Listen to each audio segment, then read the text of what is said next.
Second chapter का नाम है पुष्पी पादप में लैंगिक जनन, इसको इंग्लिश में बोलेंगे रिप्रोडक्शन इन फ्लाइंग प्लांट्स, ठीक है। जिसका सबसे पहला प्रश्न है हवा के द्वारा परागित होने वाले फूल को क्या कहते हैं? तो राइट आंसर हो जाएंगे ऑप्शन नंबर बी यानी कि वायु परागित कहते हैं, ठीक है। अगर कोई फूल जो है ना यानी कि कोई पुष्प जो है हवा के द्वारा परागित होती है उसे बोलेंगे वायु परागित बोलेंगे, ठीक है। नेक्स्ट क्वेश्चन हम लोग का है अन्युमूल्य पुष्प निश्चित रूप से होते हैं, ऑप्शन नंबर हो जाएंगे ए यानी कि स्वपरागित, ठीक है। क्या होंगे? क्या स्वपरागित हो जाएंगे इसका राइट आंसर। नेक्स्ट क्वेश्चन हम लोग के आते हैं 3 नंबर क्वेश्चन है एंटोमोलिस मोलोफिलिस पुष्प में परागकण का माध्यम होता है, ऑप्शन नंबर बी यानी कि कीट होते हैं। क्या होते हैं इसका राइट आंसर? तो कीट होते हैं इसका राइट आंसर। नेक्स्ट आते हैं 4 नंबर नारियल में तरल एवं गद्देदार पदार्थ होता है, ऑप्शन नंबर सी यानी कि भ्रूणपोष होते हैं, ठीक है। क्या होते हैं? भ्रूणपोष उसे बोल सकते हैं। नेक्स्ट आते हैं 5 नंबर क्वेश्चन है कि मनुष्य की प्राथमिक यानी प्राथमिक शुक्राणु कोशिकाओं में प्राइमरी स्पोरोमाइटस में ऑटोसोम की संख्या होती है, तो ऑप्शन नंबर ए हो जाएंगे यानी कि 44 होते हैं, ठीक है। नेक्स्ट आते हैं हम लोग का क्वेश्चन 6 नंबर क्वेश्चन है कि पुष्पीय पौधे के भ्रूणपोष में कितने गुणसूत्र होते हैं? तो राइट आंसर हो जाएंगे ऑप्शन नंबर सी यानी कि 2n हो जाएंगे, ठीक है। नेक्स्ट आते हैं 7 नंबर क्वेश्चन युग्मक बनने की क्रिया को क्या कहते हैं? तो राइट आंसर हो जाएंगे ऑप्शन नंबर बी यानी कि युग्मक जनन बोलते हैं, ठीक है। युग्मक बनने की क्रिया को कहते हैं युग्मक जनन बोलते हैं। नेक्स्ट आते हैं 8 नंबर क्वेश्चन है हाइड्रीला में रंध्र कहाँ पाए जाते हैं? तो ऑप्शन नंबर डी हो जाएंगे यानी कि इनमें सभी में पाए सॉरी इनमें से कोई में नहीं पाया जाता है, यानी पत्तियों में भी नहीं पाए जाते, तने में भी नहीं, इनमें से दोनों में नहीं। इसका राइट आंसर हो जाएंगे ऑप्शन नंबर डी यानी इनमें से कोई नहीं। नेक्स्ट आ जाएंगे हम लोग का 9 नंबर क्वेश्चन है परागकण करा ब्रह्मचोल बना होता है, ऑप्शन नंबर सी हो जाएंगे यानी कि एस्पोरोपोलिनिन, ठीक है। क्या हो जाएंगे? एस्पोरोपोलिनिन हो जाएंगे, ठीक है इसका राइट आंसर।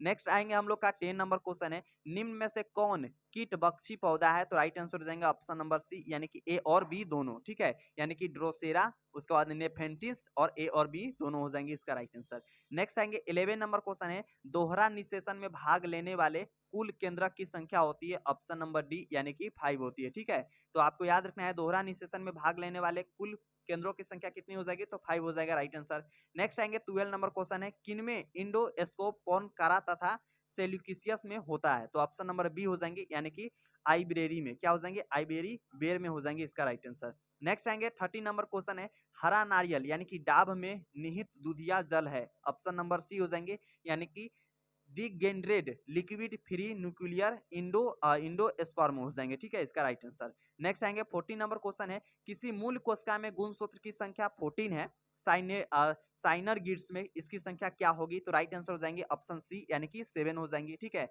अगर कहीं पर जो है ना उसकी मूल कोशिका में गुणसूत्र की संख्या 14 है तो साइनर गिड्स में हो जाएंगे उसकी संख्या 7। नेक्स्ट आएंगे हम लोग का 15 नंबर क्वेश्चन है मक्का में प्रोटीन युक्त यानी इंडोस्पर्म को कहते हैं, ऑप्शन नंबर डी यानी कि अनुल्यनरोन भित्ति। क्या बोलेंगे? अलुन्योरोन भित्ति बोलेंगे इसको। नेक्स्ट क्वेश्चन हम लोग का 16 नंबर क्वेश्चन है एक अर्धसूत्री कोशिका भाजन से कितने नर युग्मक बनते हैं? तो राइट आंसर हो जाएंगे ऑप्शन नंबर ए यानी कि 4 बनते हैं, ठीक है। इस बात को आपको याद रखना है। नेक्स्ट हम लोग का 17 नंबर क्वेश्चन है एमएमसी में 24 गुणसूत्र है, इसके इंडोस्पर्म में गुणसूत्र की संख्या क्या होगी? तो ऑप्शन नंबर सी हो जाएंगे यानी कि 36 हो जाएंगे, ठीक है इसका राइट आंसर। नेक्स्ट आएंगे हम लोग का 18 नंबर क्वेश्चन है आधुनिक भ्रूण विज्ञान के जनक है, ऑप्शन नंबर डी हो जाएंगे यानी कि वानवीर हो जाएंगे, ठीक है। यानी आधुनिक भ्रूण विज्ञान का जनक कौन हो जाएंगे? तो वानवीर हो जाएंगे इसका राइट आंसर। नेक्स्ट आएंगे हम लोग का 19 नंबर क्वेश्चन है कि एस्ट्रॉबायो क्यूथियान नीला कुंजी 16 वर्ष में यानी 12 वर्ष में एक बार पुष्पीकरण से गुजरता है। विगत 2006 में के सितंबर अक्टूबर में पुष्प लगा था, यह किस पहाड़ी क्षेत्र में पाया जाता है? वैसे आपको आई होप किया जो है ना आपको क्वेश्चन नहीं दिखाई दे रहा होगा, लेकिन जैसा कि हमने आपको बताया पीडीएफ हम प्रोवाइड कर देंगे टेलीग्राम व्हाट्सएप दोनों पर, तो आप ज्वाइन कर लेंगे या फिर इंस्टाग्राम पर अगर आप लेट से वीडियो देख रहे हैं तो इंस्टाग्राम पर हमें पर्सनली एसएमएस करेंगे, हम आपको वहां पर पीडीएफ प्रोवाइड कर देंगे। तो इसका राइट आंसर हो जाएंगे ऑप्शन नंबर ए यानी कि केरल एवं कर्नाटका में हो जाएंगे, ठीक है। नेक्स्ट क्वेश्चन हम लोग देखेंगे 20 नंबर एंडोस्पर्म द्वारा किसे पोषण दिया जाता है? तो राइट आंसर हो जाएंगे ऑप्शन नंबर डी यानी कि भ्रूण को दिया जाता है, ठीक है। एंडोस्पर्म द्वारा किसे पोषण दिया जाता है? तो भ्रूण के द्वारा दिया जाता है। नेक्स्ट हम लोग आते हैं 21 नंबर आवृत्ति बीजी में निषेचन होता है, तो राइट आंसर हो जाएंगे ऑप्शन नंबर बी यानी कि भ्रूण कोष में हो जाता है, ठीक है। क्या हो जाएंगे? भ्रूण कोष में हो जाएंगे, आवृत्ति बीजी में निषेचन होता है।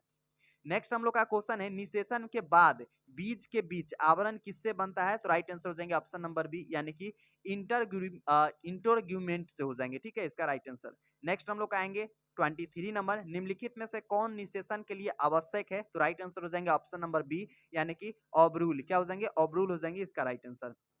नेक्स्ट आते हैं 24 नंबर क्वेश्चन, पक्षी द्वारा परागकण को कहते हैं? राइट आंसर ऑप्शन सी हो जाएंगे ऑर्निथिपोली हो जाएंगे। क्या हो जाएंगे? ऑर्निथिपोली हो जाएंगे इसका राइट आंसर। नेक्स्ट आएंगे 25 नंबर क्वेश्चन है, किसी आवृत्ति बीजी के भ्रूण पोषक कोशिका में गुणसूत्र होते हैं, इसके युग्मक गुणसूत्र की संख्या होगी? तो राइट आंसर हो जाएंगे ऑप्शन नंबर ए, यानी कि 8 हो जाएंगे इसका राइट आंसर। ठीक है, नेक्स्ट क्वेश्चन हम लोग देखेंगे, यानी 26 नंबर, लीची का खाने योग्य भाग है? ऑप्शन सी हो जाएंगे फिलेस्पी एरल हो जाएंगे। क्या हो जाएंगे?